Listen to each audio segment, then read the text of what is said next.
So if you have a Genuine Roughhouse 50cc two-stroke, chances are you might have an issue with the seat latching with the lock.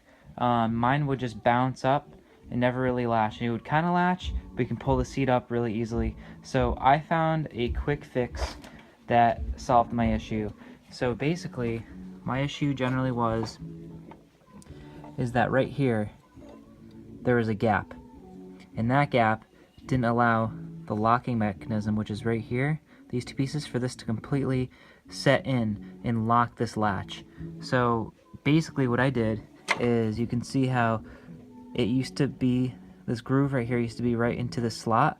I just shifted this forward and I had to use pliers and press that in, and now this cable is now shifted in a little bit, closing the gap right here, which then allows this to latch properly. So let's see how it works with the seat installed. Alright, so I just fastened up the bracket, and now I am going to test it. See, it's a little loose still, but I got the key in the seat unlock. Heard a nice click, nice and tight, even a pretty good pull. It's not coming off. Before, I would just like flick it and it'd fly up. So here we go, key turning, fixed. Alright, that's how I had to fix mine. I don't know, kind of a defect in that cable, but thanks for watching.